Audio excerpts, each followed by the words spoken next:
There's one day no one is willing to compromise on, and that's your wedding day.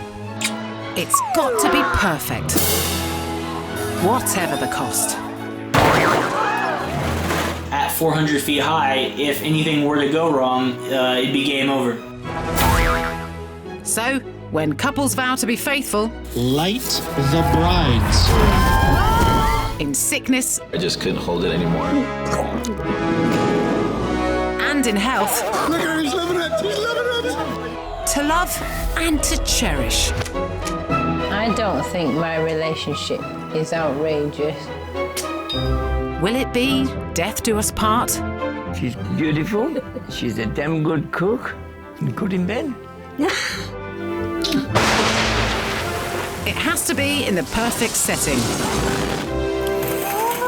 Oh my God! Wearing the finest clothes.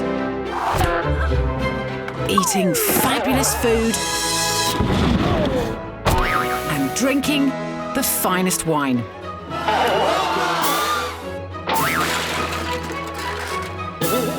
But best of all, it's captured on camera for posterity. So, prepare yourself to be taken up the aisle. This is Outrageous Weddings. In this show, we witness the world's first weightless wedding. Part of your brain that worries about gravity is quite sure that something has gone terribly wrong. Okay, here we go! We meet two hot brides with a burning desire. You may now light the brides. I felt a giant glob of plastic melted out of my skirt. Plus, our undercover bridesmaid bails out an overburdened bride. I'm getting from this that you might be a little bit of a control freak.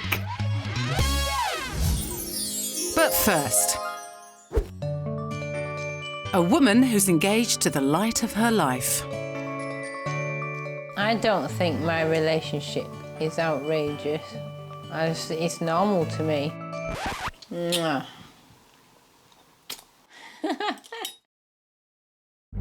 Meet Amanda Liberty from the UK, who's an objectum sexual, which means she's attracted to objects and not people.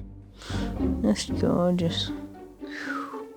I first fell in love with an object when I was about 14 years old, and this was my drum kit. I felt confused to begin with. Why was I loving a drum kit? And if I tried to explain it to other people, which I did, some people just said, oh, it's wrong, or it's unnatural, or you shouldn't be doing that. But Amanda ignored the naysayers and followed her heart. And the object of her desire soon turned from her drum kit to the Statue of Liberty. I fell in love with her figure, but I also fell in love with the energy that she was giving me. And I just felt this immediate connection with her. I love you. Amanda has travelled to the US 6 times to gaze longingly at the 93-metre-tall statue she affectionately calls Libby. She's kind of like a motherly figure, as in she just wanted to look after you and do right by you, and this beautiful symbol of everything good in life. She's just amazing. To show her commitment to Libby, Amanda changed her surname by deed poll to Liberty. Yeah, all right, sweet.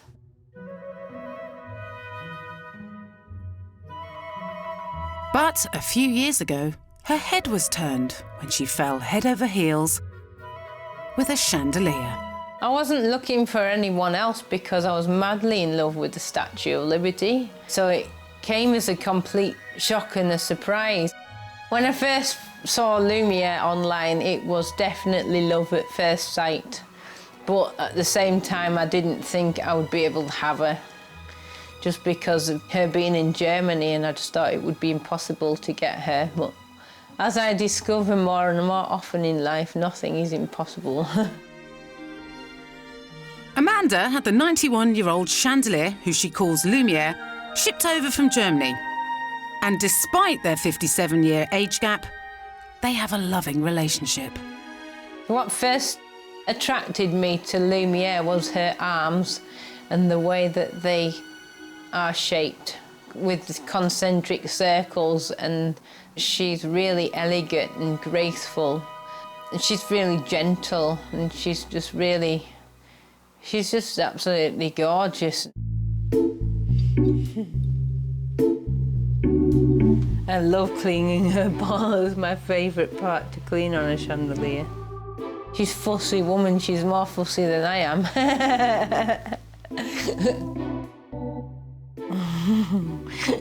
Just feels so good. I have about 50 chandeliers, and what I love about them is they're beautiful, they're interesting, there's so much variety in them. I love restoring them. I think they're sexy.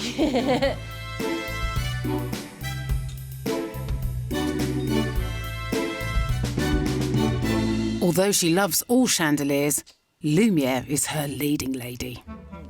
I proposed to Lumiere on Valentine's Day 2017, and it felt so right to me. But first, she needed someone else's blessing. I went to Libby first and I said, you know, are you all right with this?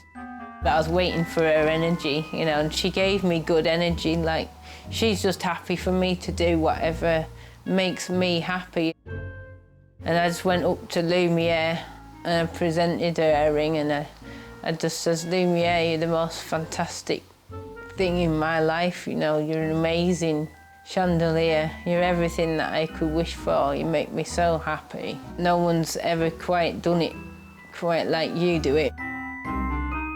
And, you know, I said to her, would you be my wife? Would you commit to me for life? And, you know, she gave me positive energy, which said to me that she would love that.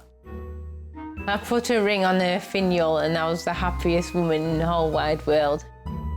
She was just glowing. And the blushing bride-to-be plans to show her love for Lumiere in a commitment ceremony.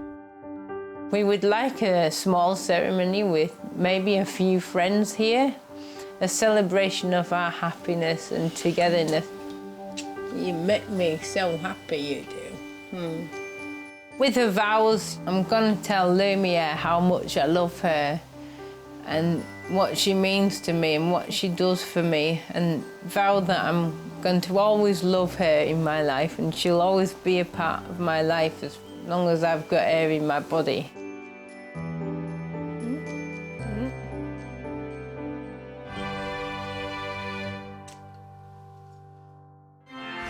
Next, buckle up for a wedding that boldly goes where no wedding has gone before.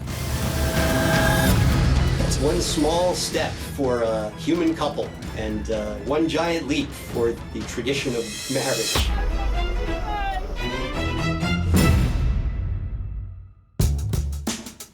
This is Erin Finnegan and Noah Fulmore, two self-proclaimed nerds from New York in the US. My perfect guy only has to have 2 out of 3 of these qualities, and it's like they've memorized The Simpsons seasons 3 through 6, because those are the good seasons, or they like anime, and or are a big sci-fi fan. I was president of the high school sci-fi club and president of my college sci-fi society, so I'm a nerd. I'm a sci-fi nerd. I never thought I would meet anyone who hit all 3, so I thought he was a big enough nerd for me. And so, after ticking all of her geek boxes, they fell in love. And when the time was right, Noah popped the question. I was like, what? Like, I said something insulting, like, I guess so, or something like that. She said, yeah, I guess. And it's been bliss ever since that moment. It's official. Romance isn't dead. But what had these nerds got in mind for their big day? Probably the most appropriate wedding for us would be on Mars. Or on the moon, if we couldn't make it to Mars. But we could neither go to Mars nor to the moon yet, because we're born too soon. It's not fair. Frustrated, the romantic couple looked closer to home and found the Vomit Comet. We found out that the Zero Gravity Corporation was offering Vomit Comet flights to the public. Both Noah and I were like, we really wanted to go. Then we looked at the price tag and we were like, ooh, for like a special occasion, like, I don't know, our wedding or something. So we figured, why don't we buy a bunch of tickets and do that as the first zero gravity wedding? In the 1950s, 2 German scientists came up with the idea of anti-gravity flights. And the science remains the same to this day. There's an airplane and it flies in a series of arcs called parabolas, like a roller coaster. And on the down arc, because you're falling at the same time as the plane, you feel weightless for 30 seconds at a time. But such an outrageous idea didn't go down very well with some, including the mother of the bride. Erin shared the Vomit Comet nickname with us perhaps a little bit too soon in the planning process. So it kind of put that thought in my head. When I read how many times that we would go up and down, then I was much more worried about if my breakfast would come up and down. Despite the reservations, the couple were determined to have the world's first weightless wedding. But what does one wear in zero gravity? Luckily, a Japanese designer named Eri Matsui had the answer. We were really lucky to be able to get in touch with Eri Matsui in Japan. She was willing to give us a dress that was designed for zero gravity, that had never been worn. It wasn't even really intended for commercial use, you know. But once she heard that Erin was actually going to get married in zero gravity, she was incredibly enthusiastic. You look like a space princess. Eri designed a bespoke trouser dress to ensure Erin's modesty. And even though the whole shebang cost $80,000, it turned out this was the only thing the couple could ensure. We looked into things like wedding insurance. Wedding insurance companies were like, no, your wedding is hopelessly uninsurable. There's no way. And so had the weather canceled our flight that day, we would have lost all our money. It was a one-shot kind of thing.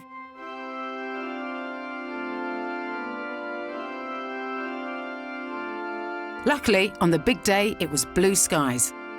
But as they arrived in Florida for the flight, the pre-wedding jitters kicked in. It was a unique cocktail of emotions that I don't think I've felt before or since.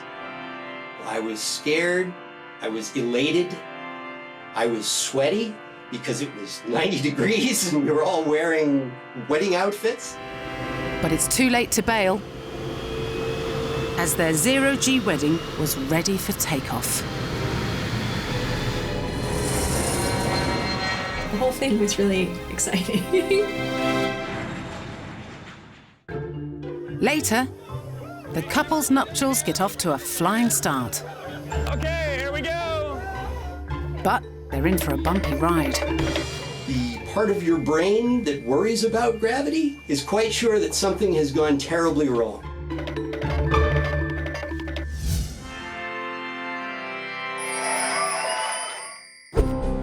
It takes a monumental amount of planning to ensure a wedding doesn't descend into mayhem.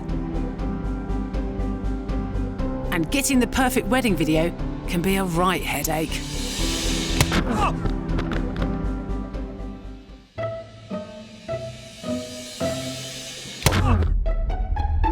Wasn't the kind of close-up this couple were expecting.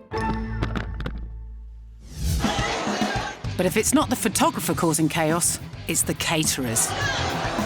At this wedding in India, the alcohol is flowing, but the food has run out. The drunken guests are getting seriously hangry and fling chairs and plates in protest, turning this big day into a full-on riot. Not only will they have the memories, they'll also have the hangovers. And finally, here's one way to ensure your wedding is a rip-roaring success. Well, that's one way to make a cracking entrance.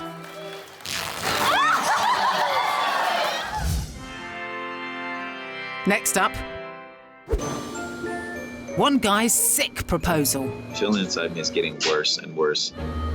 that leaves a nasty taste in his mouth. I just couldn't hold it anymore. This is Rihanna and Daryl, a couple who met using 21st century technology. Rihanna and I met on a dating app. It wasn't probably as romantic as our proposal. We met up at a coffee shop the first meeting, and it just went well from there. The happy couple have been together for 4 years, but Daryl, a professional videographer, had a plan to take the relationship onto the next level. I decided I was going to propose to her probably a year before I did it, and I thought the best way was to take her in a private airplane and to give her this just amazing, perfect view. And then while she's experiencing this perfect view, just pop the question. The day of the proposal, Daryl told me that we were going to be going around the countryside and taking pictures. I thought it was a Valentine's Day surprise and really had no clue. I didn't say a word to her, so she's thinking, what are you doing? And I just kept going, and I was kind of brushing her off. So it was a surprise. She was excited. She was really thrilled when she found out. I wasn't excited about the plane at all because I'm actually afraid of heights. I was a little bit scared and not knowing what I wanted to really do because this was all a surprise. So I didn't want to put a damper on the mood and kind of say, oh, I don't know if I'm really comfortable with this. I was really confident that she was going to enjoy it and actually not only enjoy it, but remember it. But a plane ride proposal wasn't the only surprise Daryl had planned. I was able to wake up earlier than her.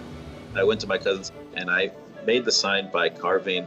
I had just a simple broomstick and I just carved into the dirt.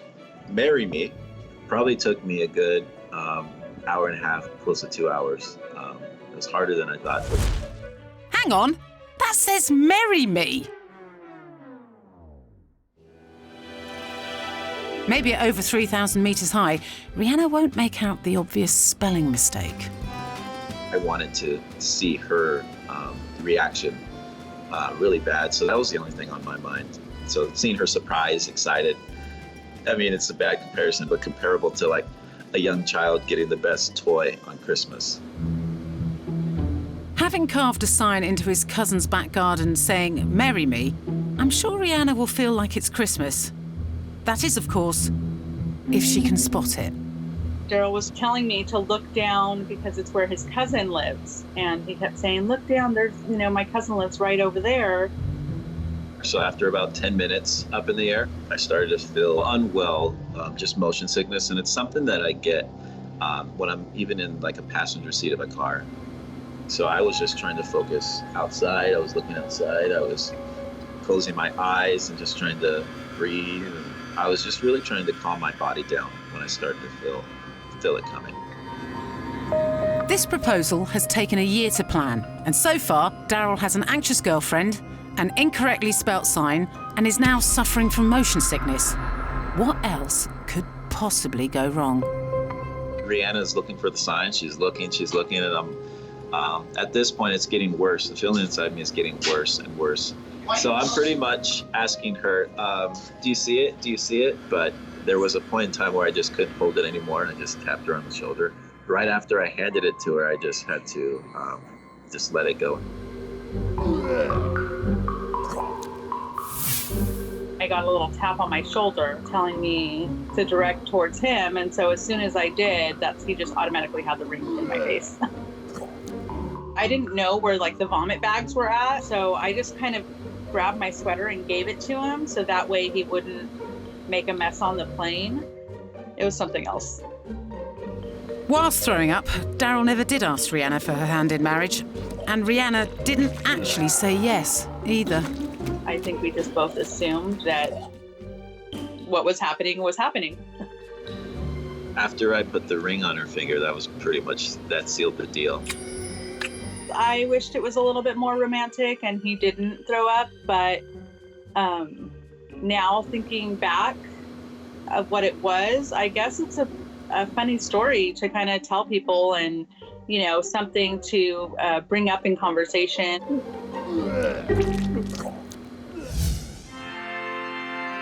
As well as the ups in married life, there are inevitably the downs, because the path to true love very rarely runs smoothly. But there are some couples whose relationships have stood the test of time. We've been married 60 years. I hope we last another 60. And after decades of wedded bliss, I still like to hold her and kiss her. A big softie.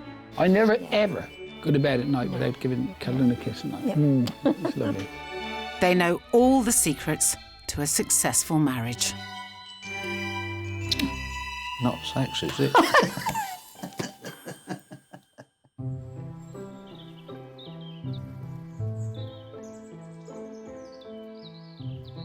Meet David and Janet Sant from Hereford in the UK.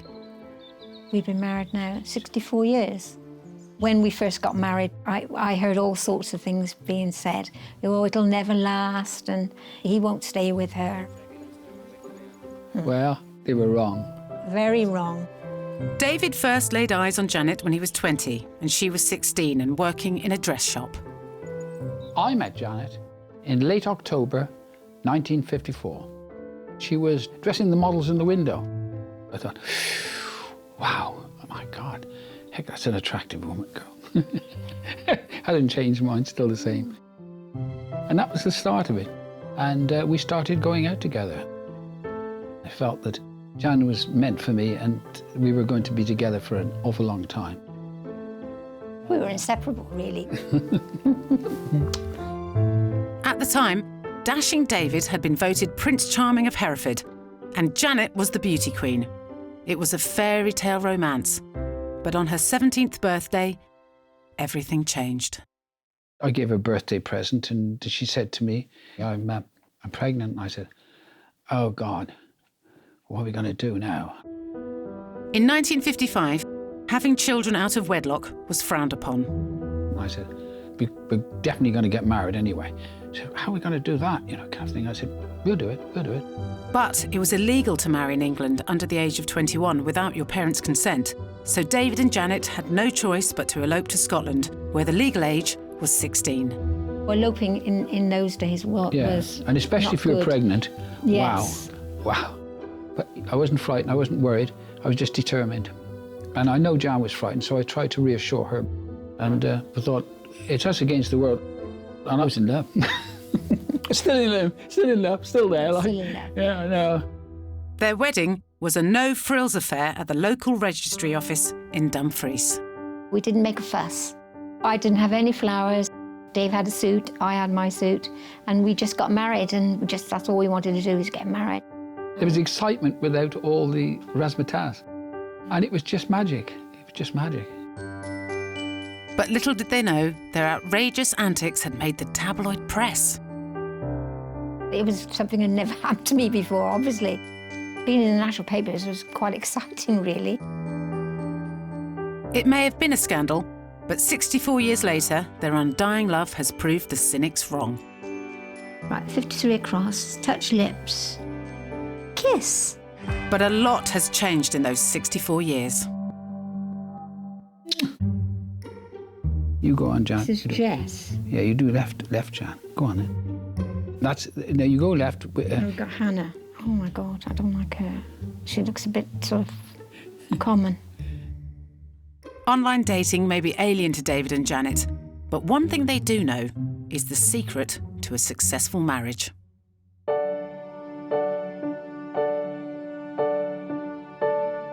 The key to a successful marriage, I think, is being honest with one another, having no secrets. Agree there. I think the most important thing is that don't leave arguments unfinished. If you have an argument, you have a dispute, try and finish it. Don't let it carry on. Talking to one another, I think. Especially things after breakfast every morning, we must spend a good hour talking. And it keeps you close, I think. Give each other a kiss every night before you go to sleep. I never, ever go to bed at night without giving we always give each other a kiss every night. That never misses. Cuddling a kiss at night. Yep. It's lovely. Earlier, we saw Noah and Erin arrange a ceremony that's truly out of this world. They wanted the world's first weightless wedding. So they hired the Vomit Comet, a specially adapted jumbo jet used by astronauts to help them acclimatise to zero gravity. The plane crests and starts to descend, and then everyone lifts up off the ground. And it's as though someone has flipped a switch and physics has turned off. And the human mind is not accustomed to zero gravity. It was disorienting because of, number one, my not following directions and trying to swim, which was ridiculous. Zero Gravity Company makes you wear socks on the flight instead of shoes, because some people have this tendency where once they start floating in zero gravity, they start just like kicking crazily, like they're swimming in water. And so they kind of told us, they were like, your instinct might be to kick. Don't do that. You'll just wind up kicking other people. And even after hearing that, you can still see Noah like, kicking crazily. There I am running in midair because it's so strange. You're not supposed to be floating in midair. And the part of your brain that worries about gravity is quite sure that something has gone terribly wrong. The enthusiasm that was radiating from Erin, there was just a look of pure joy on her face. And that made me feel like everything was going to be fine. And this might very well be the greatest moment of our lives, really. Once they'd got used to zero gravity, it was time to get down to business.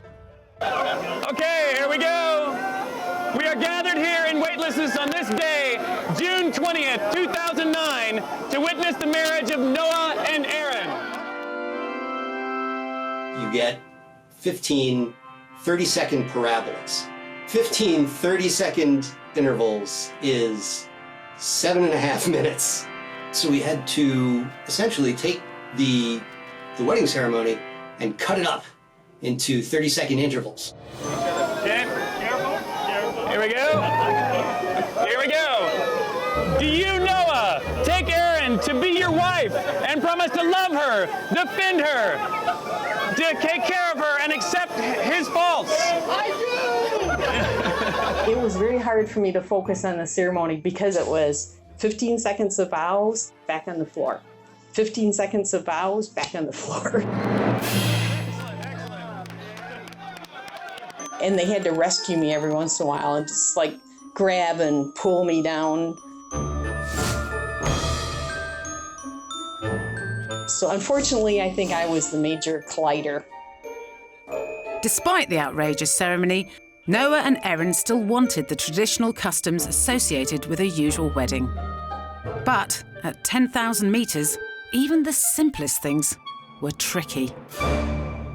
I was worried, what happens if the ring floats away?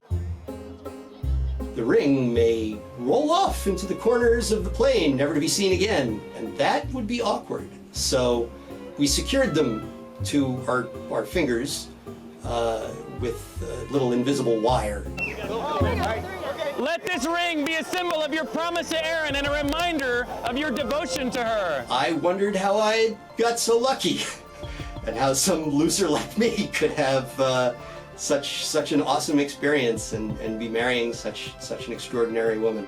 I now pronounce them husband and wife.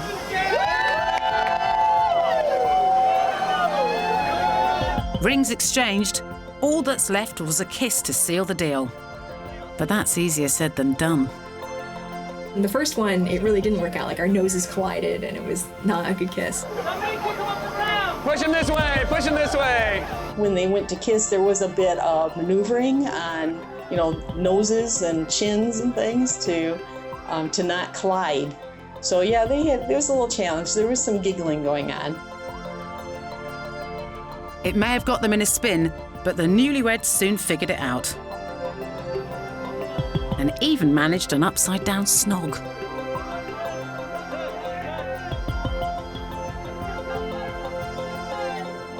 But no ceremony is complete without the time-honoured tradition of throwing the bouquet. When the two bridesmaids left for the bouquet, I think one of them may have hit the bulkhead a little hard. But I think that's very much in keeping with the spirit of the bouquet toss. And I think, if I recall, she was in fact the next to get married, so the tradition held. It may have been an unconventional marriage, but look at them. Noah and Erin, they went on to live happily ever after. So we went to many weddings afterwards, and every wedding we went to, people are like, sorry this wasn't as cool as your wedding. And we're like, your wedding is very cool. Like, this is a plenty cool wedding. You know, the first zero-gravity wedding. That's a one small step for a human couple. And one giant leap for the tradition of marriage.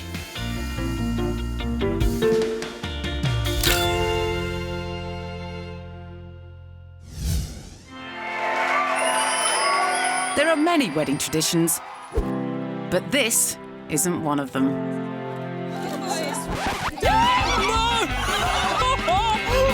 In the UK, this bride has been showered with an unusual present. Looks like the cocky canine didn't get the official gift list.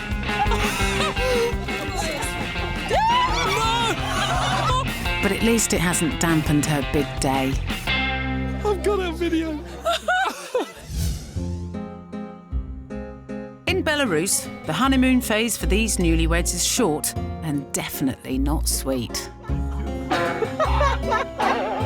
The bride's clearly angry as she belts her new husband with her bouquet.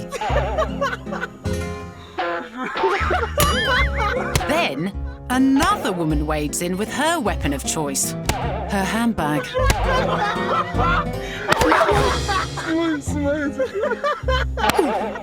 The doomed groom scarpers sharpish, leaving the bride stranded, not at the altar, but at the bus stop. Getting that perfect wedding pic is a delicate balance. Ouch! Well, they do say love hurts. And so will kicking that railing. Told you. It's easy to see how weddings can take a disastrous turn. And one way a bride can ensure they go without a hitch is to have a trusty bridesmaid. And Tiffany's the best in the business. Oh my God! Brides hire her to avoid any nuptial nightmares.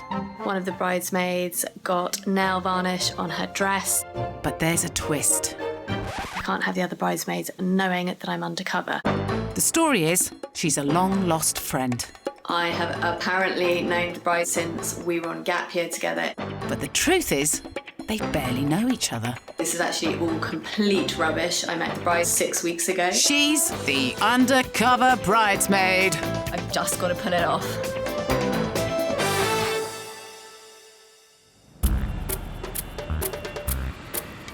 I'm in London. I'm about to meet up with a bride, and I think she's got a couple of family dynamics that she's really worried about. But more importantly than that, she's a really busy mum. She's got 2 children. She doesn't want to have to rely on her friends to deal with all the wedding dramas. So can't wait to meet her.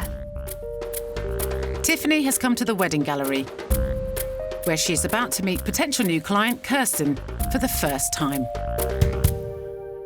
Hi, how are you? Good, thank you. Are you excited? Very.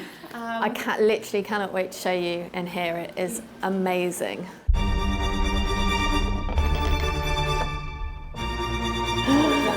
Oh, wow. They're here to try on some dresses. But first, Tiffany wants to find out about Kirsten's wedding worries. Let's go and get a glass of champagne, and then we can discuss everything. Busy mum of 2, Kirsten, is considering hiring Tiffany as she wants a zero-stress wedding. Are there specific things at the wedding that you're really worrying about? I sometimes sometimes worry about like the interaction of the two families, and there's like some get on, I know some don't get on. So sort of table plans, seating plans. Like I don't feel comfortable asking my friends, can you make sure that, you know, Uncle Tom doesn't talk to, I'm using weird names here, but you know, like I just really want everyone to have a good time. No, but it's not everyone. It's you. It's your wedding. Like you have to have a good time. I have a good time. Yeah, well, I just need to make sure like that everyone else is. So I'm getting from this that you might be a little bit of a control freak.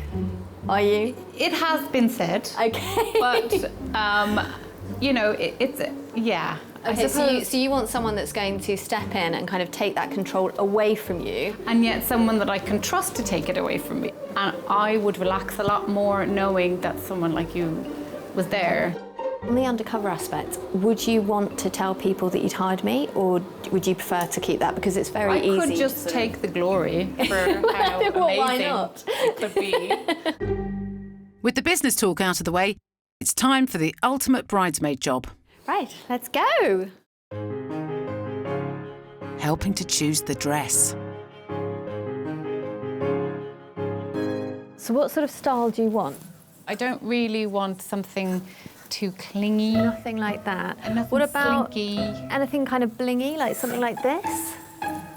Oh yeah, okay. So yeah, bling is okay. Bling is definitely okay. So is this the first time you've tried on a wedding dress? Yeah. Yes. Okay, so this is a mega big moment for you. Yeah. Okay, well, let's go and see what it looks like. Oh, how are you feeling? I'm nervous. I'm excited. I'm excited. Let's go and try it on. I think we have a typical kind of control freak bride in Kirsten. You know, she just wants everything to go really, really smoothly, and I can tell that probably on the day, if she doesn't have some help, she's going to be really stressing about everything.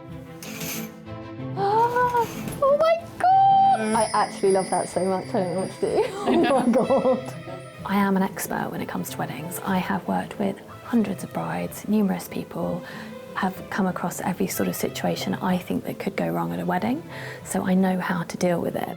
This seems a bit high. Okay. I feel like I'd like it slightly lower. I'd like it slightly lower. I like my clavicle. Yes. Yeah. You have a beautiful clavicle. Thank you. And I just feel like I would like it to be a bit softer. Okay, but let's try on the other dress. Yeah, because I have high hopes for the other one as well. Oh. My role as an undercover bridesmaid can be ridiculously stressful. Everything that I do is kind of dependent on whether a day is going to go well or not, and it could ruin a bride's day if I don't step up and do that job.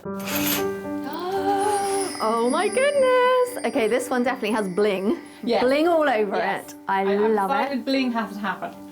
And it's amazing as well that it kind of covers everything, so it's a bit sexy as well. Yeah. But without being inappropriate. Exactly. Because I wouldn't want, like, you know, I've been to some weddings where I think like the bride has gone for, I want to be a sexy bride. Yeah. Like, yeah. Whereas I feel like this as a, you know, a bit of suggestion, but all the modesty is exactly. Everything is covered. Wow, maybe this is the dress, Kirsten. I feel great. Look at you, haven't stopped smiling. Oh, stop. Like amazing. Let me take a photo of you.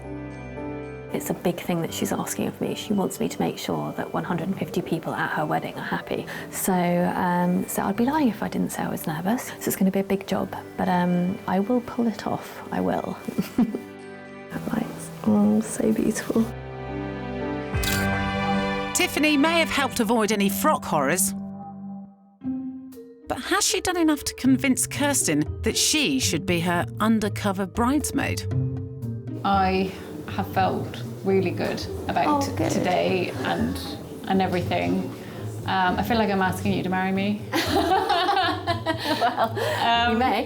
Yeah. But yeah, I definitely, I want you by my side. Yay! Yeah. Oh, I really let's have a hug on that one. That's really good news.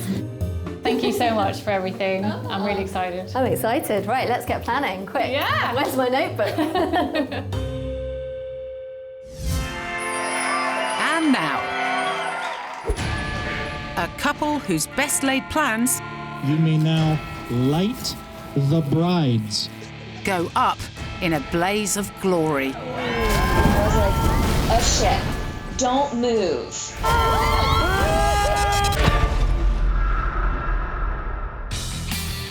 Meet Bethany Burns and April Choi from Illinois in the USA.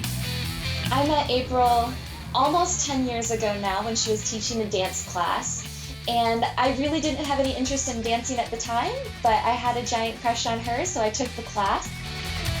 April and Bethany are used to the limelight, having travelled the world as entertainers and circus performers. What I'm most well known for is whip cracking, fire arts, and aerial arts. Fire is so exciting for performance arts because of the shock value. And so, for a couple who like to play with fire, they wanted their big day to go with a bang. So our plan for our wedding was basically to end the ceremony setting both of our dresses on fire. We thought, why not? Let's do it together. Their wedding was full of personal touches, like cuddly toys instead of bouquets, and a rather unusual bridal party. One of the ring bearers actually peed on the bush. It was a dog, by the way. She tried to put the wedding ring on me, and I, at the last second was just like, nope, just to see what she would do. Please place the ring upon your bride's finger. And then accidentally smacked the ring, so the ring fell on the ground.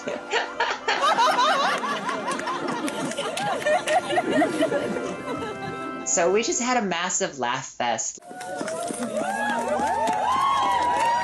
But later that night,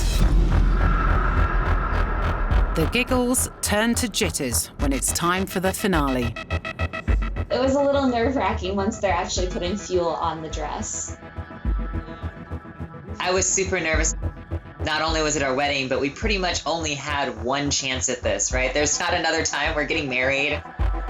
I really felt okay until they had all of the fuel down, everything was ready, and Jenny and Adrian both had their torches out. And I was like, oh shit. You may now light the brides. So you just kind of have to be like, it's going to be fine, don't move. 3, 2, 1, go.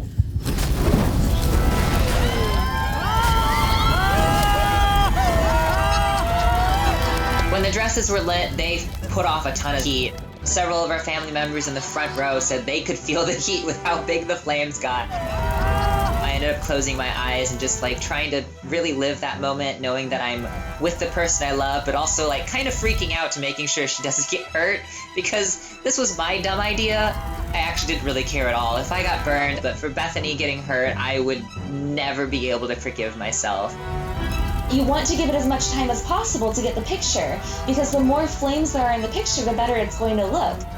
I actually stayed in there until I felt a giant glob of plastic actually melted out of my skirt and went onto my leg. So at that point, I figured it was time to abandon ship.